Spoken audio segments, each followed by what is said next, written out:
Students see the dangers of unsafe driving. A group at Central has an impact beyond Aberdeen. We check in with kids heading to college classes during high school. And the volleyball team is ranked high in the state. Hi, I'm Jabez Darrow and you're watching Eagle Zone. We start this week with a message that could save lives. It's Teen Driver Safety Week. According to the Transportation Department, motor vehicle crashes are the leading cause of deaths for teens 15 through 18 years old in the United States. Students and community members are coming together to spread a safety message to students. Eagle Zone's Haley Johnson shares that story.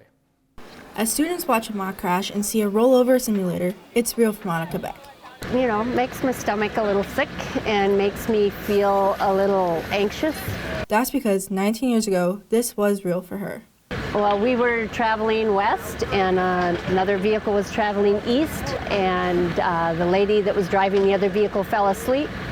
So I noticed her in my lane, so I went in the ditch to try to get out of her way, and we actually hit head-on in the ditch. Weeks in the hospital, months recovering from multiple injuries, including a broken neck, she wants students to pay attention to the safety message of this mock crash. One of the most being seatbelt use. Officers want all people in seatbelts, whether driver or passenger, front seat or back. We need to make sure that everybody's restrained to help prevent the serious injury and fatality crashes that we commonly see, especially in rural South Dakota, as a result of not wearing the seatbelt. Members of the group Students Against Destructive Decisions played a part in the mock crash.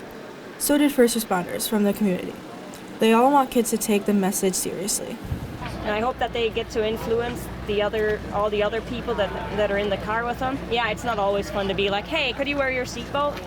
But being that good influence on everybody else in the vehicle, that's another part of what we want kids to take away from today. They told us that both my husband and I would have been killed had we not had our seatbelts on. So, number one, always wear your seatbelt and require everyone in your car to wear their seatbelts also.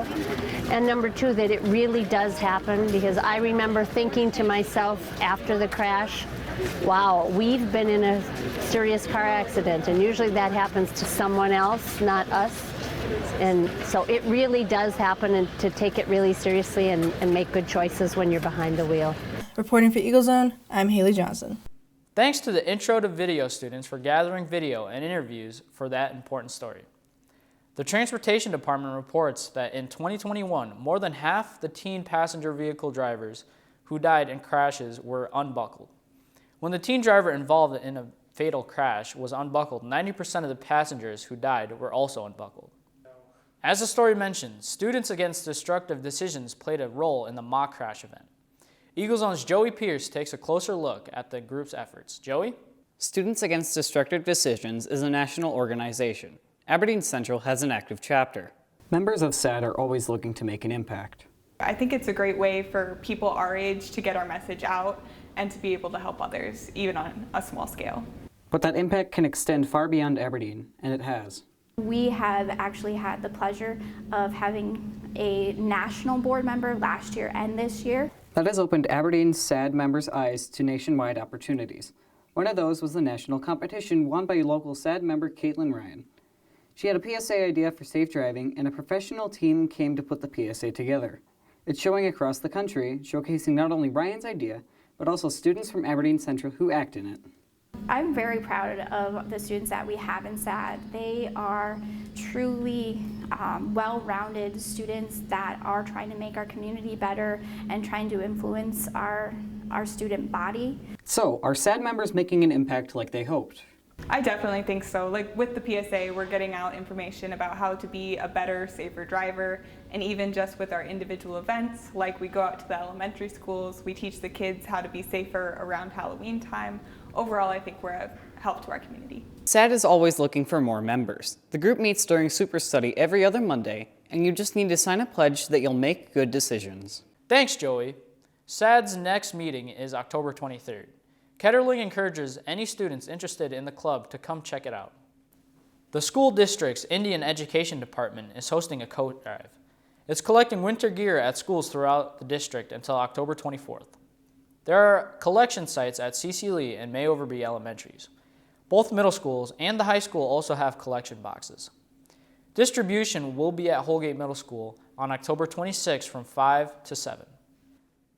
First term ends this week for Aberdeen Public Schools, and it's a short week for students. Elementary and middle school teachers host parent-teacher conferences Thursday night and Friday during the day. That means no school in the district Friday. The high school has conferences in the middle of the term, but it's closed Friday for a comp day. Next, we follow up with the program we told you about last year. NSU has added an academy to bring dual credit high school students on campus. Eagle Zone's Evan Heward joins us to see how that academy is doing. Evan? Last time we had a story about Northern Academy, Director Eric Klein was still trying to get students to sign up. At that point, almost all students at Central who were taking dual credit classes were taking them online instead of on campus. Some students who decided to join the on-campus classes admit they were nervous for the new experience. There was definitely some hesitation because I'm like, can I actually do it? Be able to be in a class with people who are also have already graduated. Yeah, at first I was a little scared being the only high schooler in a college class, but when I saw how many people were doing dual credits, it became a little less terrifying. The goal was to have 25 students this semester in the academy. 28 signed up. We've met and exceeded our goal, and we're hoping that just continues to grow as each semester goes by. Students from 11 area schools and homeschool families can be a part of the Northern Academy. It currently has kids from Leola, Ipswich, Roncalli, Aberdeen Christian, and a majority from Aberdeen Central. So the hope is that we'll just continue to grow. So we had a little bit over 25 students this semester. It would be great to have 50 for the next semester, and then 150 for the next semester. Really, we're able to accommodate as many students at this point that want to come on campus and enjoy that early college experience. One barrier Klein expected at Northern Academy enrollment was the dual credit online option. Many high school students like the flexibility of completing classes online when and where they want. If he converts that mindset and any more students remains to be seen. The students we spoke with are glad they opted for courses on campus. It gives you that experience of the college life on campus, and it gets you used to how a college class might handle as compared to high school, because they're very different things. Honestly, it's been really awesome. Being able to be on campus and walk around and get that college experience has been so much more helpful than when I took a dual credit online just sitting in the library. If students are in dual credit classes online right now but want to try the on-campus option, you can switch next semester. Contact Aaron Klein with any questions. Thanks, Evan. And a message for online dual credit students as well. Dual credit registration for the spring semester doesn't open until November 1st. Counselors are warning students not to register early because courses are not correct and up to date, and it could mess up your account. Once the registration window is open, counselors will send you an email to let you know. We'll be right back after this message created by media production students. At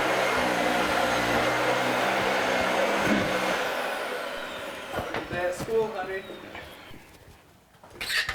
See you later, Mom. Oh, and remember, reduce, reuse, and always recycle. Okay, Mom. How'd you do on that test? Man, I did all right. Yo, that test was mad stupid anyway, man. Oh, you're not gonna recycle that? Recycle? Reduce, reuse, and always recycle. Nah! Nah, my cousin told me about them honeys at the pool tonight. Nah, I need a home.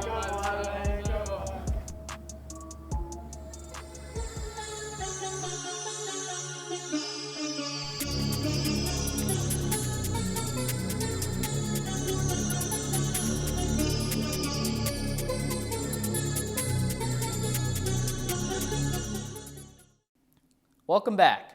Cross country and cheer and dance head to Sioux Falls for state. Football and volleyball are still finishing their regular seasons. Eagle Zone's Zoe Stuckey joins us with the sports. Zoe? Cheer and dance just finished ESD here in Aberdeen. We have highlights for you from that event. Here you can see the Aberdeen Central cheer team. It finished 9th in the conference competition. Harrisburg, Watertown, and Brookings filled in the top 3 spots. Over to competitive dance. Here are the Golden Eagles performing their palm routine. They earned 3rd place in that event. And here is a look at the group's hip-hop dance. It also finished 3rd in that event. But Aberdeen finished the overall competition in 5th place, behind Pierre and ahead of Mitchell. Now, on to football highlights. Aberdeen hosted Yankton on the Golden Eagle Field with the cold wind and rain playing as well. Sorry for the foggy camera lens. In the first quarter, Yankton up by a touchdown when the Eagles pushed them back in their own end zone to get a safety. Aberdeen is within 5. Ahead to the second, Parker Lamar finds Cooper Eisenbeis right on the goal line. But the Bucks stop him just short of the end zone. But that sets up a touchdown for Lamar on the next play. That puts the Eagles ahead going into the half. Now, on to the third quarter. Eagles up by a point, and Avery Ligon gets the ball and runs it to the end zone for about a 40-yard touchdown run. But the Eagles can't hang on and fall 31-21 against Yankton. The team travels to Sioux Falls this week. The volleyball team is another one still in its regular season, and it's a season that's been going well so far. Eagle Zone's Cam Olson talked with the coach and players. He joins us with his story. Cam? The volleyball team is racking up wins this year, and there is a difference compared with the past few years when the team is considered young. There are seniors out on the court this year who have been playing big minutes since their sophomore year, so this season the team has been eyeing to come in with more experience than in the past. I think it's kind of like drastic. We have like 7 seniors, I think, and then like a couple underclassmen, so we're more experienced, which is good. Head coach Jackie Benenagel says that experience on the team is a strength, but she also considers the balance of older players and new faces as a strength as well. This is maybe one of the best teams that I've ever worked with as far as getting along really well, and so I don't think that the kids really see age too much. Our seniors, they've embraced the younger athletes, and we've got a nice blend of sophomores and juniors out there too, so they practice really hard together, and that's what makes the difference in the match. We've been doing really good this year. We're ranked 5, and with 7 seniors, we're able to have a lot of diversity, and we're able to switch stuff around, and we can all play different roles, and everything's good. Benenagel says one area they're always trying to improve on is the speed of their game. Consistently on the outside, we look to Grace Cook and Lauren Burkhart to get the most swings, but we also have some really experienced middles. Our right side does a nice job, and we're real balanced with our defense too. If you haven't had a chance to watch the volleyball team, they have at least 2 home games left, Watertown on the 24th and Roosevelt on the 31st. Both of those matches are at 7. Thanks, Cam. The state volleyball tournament is November 16th through the 18th in Rapid City. That's all for this episode of Eagle Zone. You can always watch our stories by scrolling down to the Eagle Zone section of the school district website. That's aberdeen.k12.sd.us. We'll leave you this week with video outside of Central, courtesy of the Intro to Video class. It's Shabazz Darrow signing out with Eagle Zone.